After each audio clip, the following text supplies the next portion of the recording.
Empowered people make informed decisions that lead to living a life without regret. This is Sarah Kaki and Shauna Woods from Atlanta Divorce Law Group, and this is the Happily Ever After Divorce Podcast. Welcome to the Happily Ever After Divorce Podcast. This is Sarah Kaki with Atlanta Divorce Law Group, and I'm joined by our very own managing partner, Shauna Woods. And this episode, we will discuss the 10-year itch, not the 7-year itch, but the 10-year itch. And why the 10-year? Well, really for no other reason than that's the pattern we've identified here at Atlanta Divorce Law Group, speaking to thousands of clients and people who are either going through divorce or contemplating divorce, or even really people in our lives, Shauna, right? Right. 10 seems to be the number. I'm sure you do, but I don't have any statistics on it. I don't have any data point other than this is the number that I keep hearing and seeing show up is something happens around that 10-year mark of marriage where it becomes a bit of a make it or break it. It does. And what I was reading and the statistics that I was looking at is very interesting.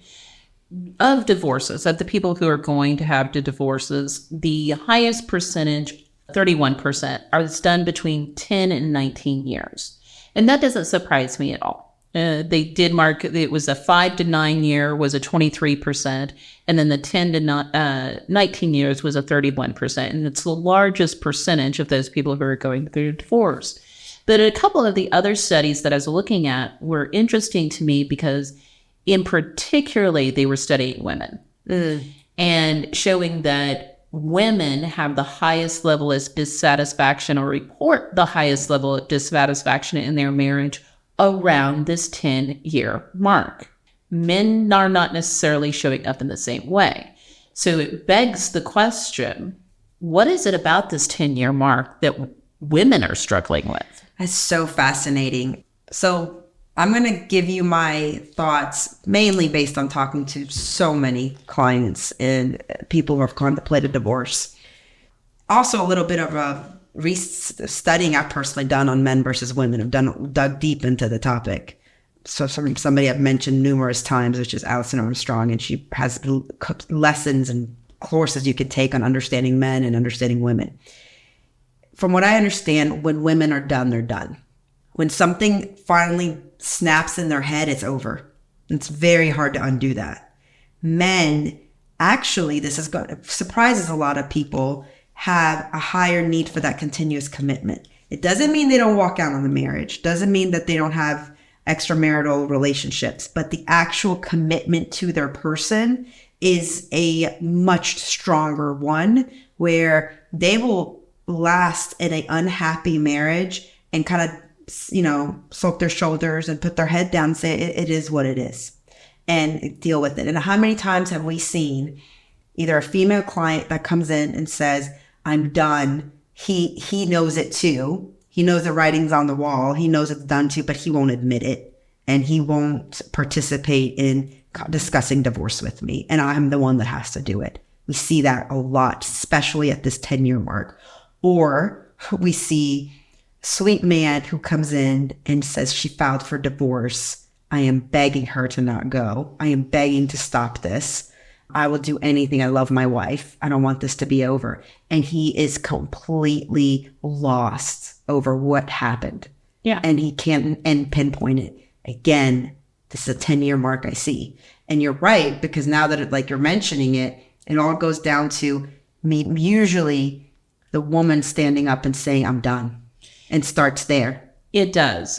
At that 10-year mark. Yes. And then we have to look, well, what happened in those 10 years prior that got her to be the quote unquote done, right? And again, I don't like to genderize, and I think we both have masculine and female energy. All of us do. Sure. But when we talk about kind of looking at these statistics and these, overall reaching aspects to this divorce, what most of the time that you're seeing is the women are carrying the emotional weight of the relationship. They're doing all the emotional work in the relationship. Anything that needs to be discussed, they're the ones bringing it up. Anything that needs to be worked through, they're the ones, pushing it to be worked through. And a lot of times you'll hear what we hear all the time. I tried to get him to go to therapy. We went to marital counseling. It didn't work. He wasn't willing to do counseling on his own. And I'm not man blaming or man bashing, because we do see the flip side too, don't get me wrong. But the vast majority of times we're talking about women who walk in and we know when they're done. Yes. There is absolutely... There's nothing that can be done about it. There's very little crying at that point. Right. They are down to the business of how do we make this relationship end so that I can get on with the rest of my life. And fast. And because they have done, for the vast majority of that time, that really hard emotional work, and they haven't gotten a response. They haven't gotten any input or feedback to help them to think this is going to get better in the next 10 years. Right. But I do think there are other reasons that kind of feed into this particular mark. Why 10 years? Right. So let's break that down, for instance. And I think you're absolutely right. I think that the women have done a lot of the emotional caring, and reason for that is women, the feminine energy, the feminine characteristics is a lot more adaptable. Yeah. It turns itself into a bends and breaks in all 50 different angles and shapes to adapt. The masculine characteristic is a lot more single focused. I need to get this family through A through Z. And unless you grab that masculine focus with a very clear and literal sign that we are in danger, we need maintenance, we need help, all of the feminine ways of showing it indirectly are not clear and literal enough for that masculine energy that's looking to get the family from A to Z. Yeah. They are single focused on, this is the journey, this is where I'm taking this family, and I'm going to put all my efforts on that. And I'm pretty clear that when we got married, we had this understanding that this is the part she was going to play, and this is the part I'm going to play, and this is the plan. This is the plan. Right.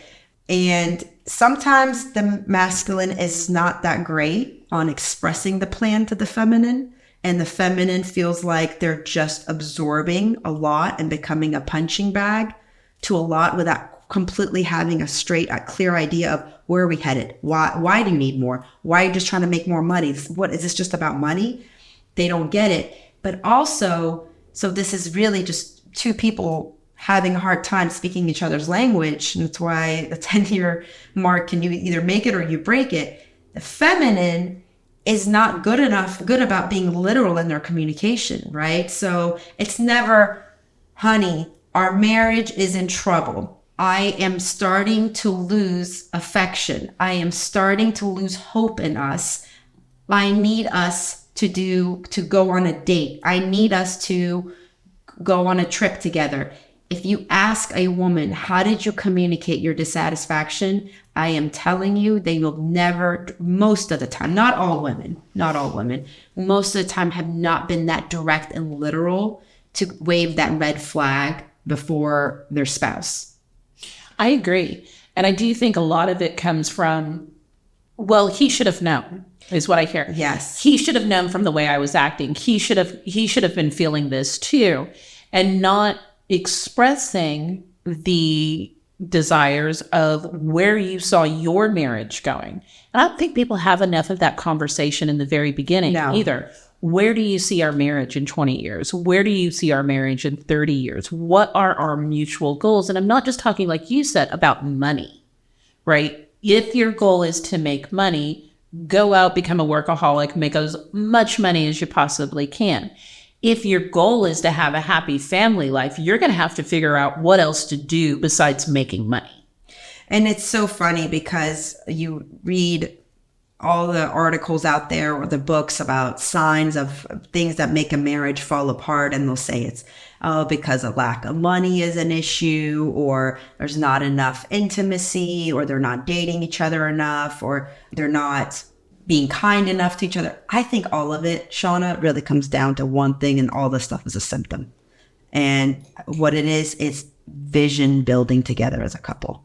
We've had this conversation before when we talked about treating a marriage as an organization, treating a family as an organization. An organization without a purpose, without a mission, without a vision of where we headed, it's going to go through the good times and then run out, right? Absolutely. And it's going to lose itself. I agree with you completely. And I think that that's part of it probably is the issue, is both of you are not on the same page about what 10 years looks like. And 10 years is usually a big mark for most of us, right? We hit another 10-year birthday. We hit a 10-year anniversary. It's a mark to look back and say, where were we? Where are we going? Is this where I want to be for the rest of my life? Well, here's what happens. You're in the South, which we are. Most people are getting married pretty young, right? They're getting married right out of college. If you're further up north, they're waiting to build their career a little bit before they get married. And again, stereotyping, but this is, for the most part, what happens. Accurate. When you first get married, there is a vision. The vision is we will build our careers, whether both of us are building our careers or one of us is building and the other one is supporting the family. We will make enough to get to a point where we can afford our own house, and then we will be able to have children. And some people's vision is you'll be able to quit your job so you can take care of the children. Some other people's vision is, we will have enough money so we can put all kids in daycare or get a nanny, whatever. That's a personal decision. That is the initial vision usually. And it's more or less unspoken because it's it's like a vision that society has kind of given every young couple in American culture. It's the American version of the American dream. I call it the American version of the American dream because immigrants, we have a different American dream.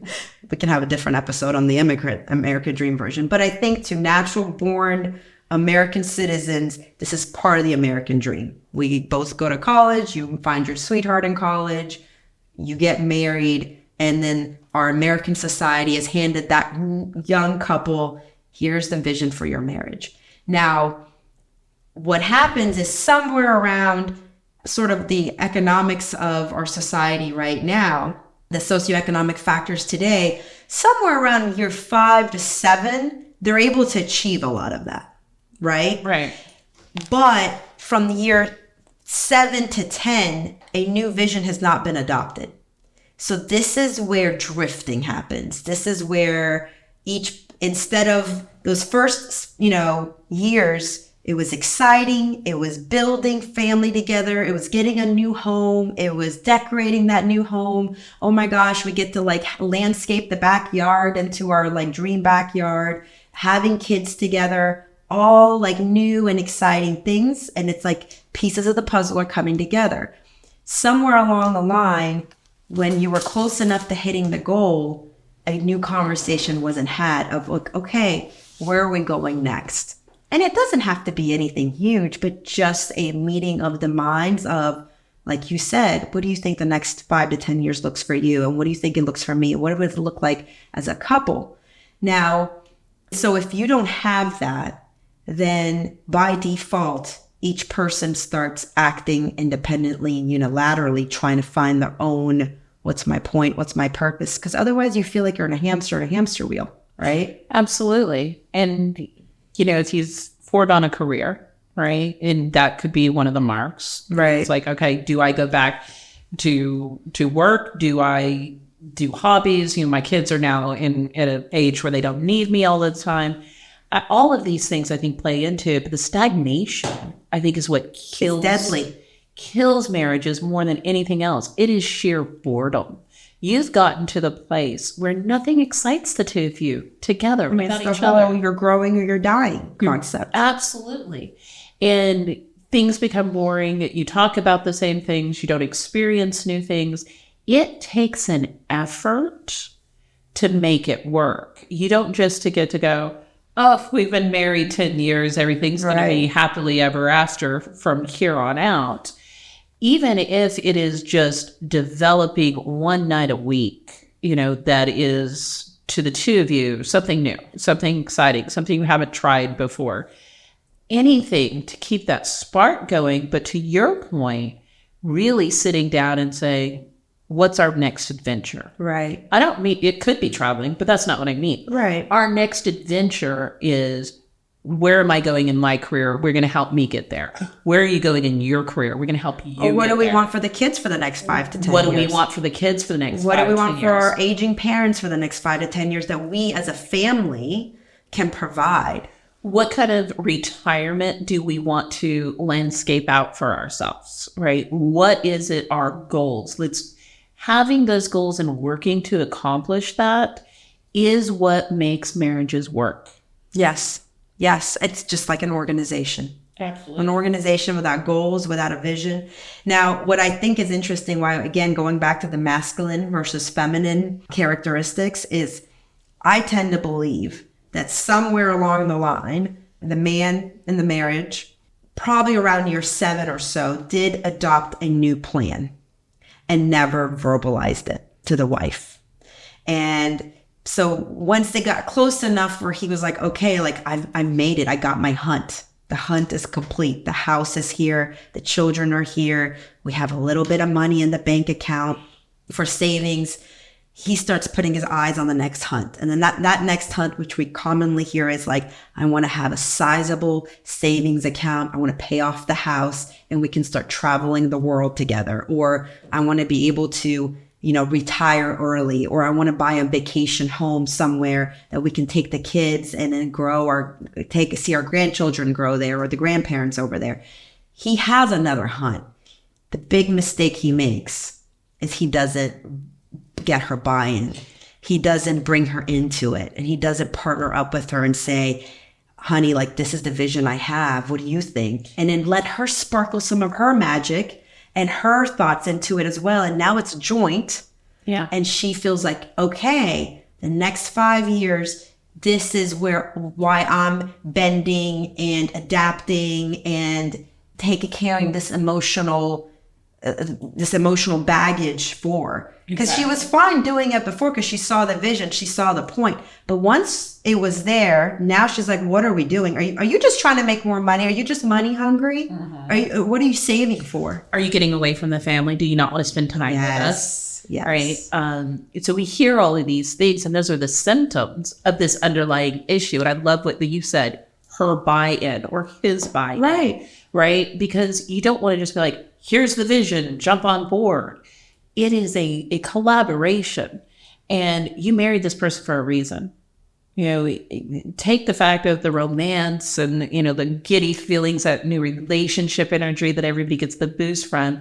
Take all of that out. You married this person for their core value. There's something they uniquely provide that you wanted. And you wanted that in a partnership. So you need to be able to look at that person and say, are we still in a partnership? Yes. And we're not roommates. We're not ships in the night that are doing our own thing. We're in this together. How do we build this together? I think the word roommates is exactly where the 10-year itch hits the hardest. It does. Thank you, Shona. Thank you. Thanks for listening to the Happily Ever After Divorce podcast. If you'd like to learn more, go to atlantadivorcelawgroup.com/resources.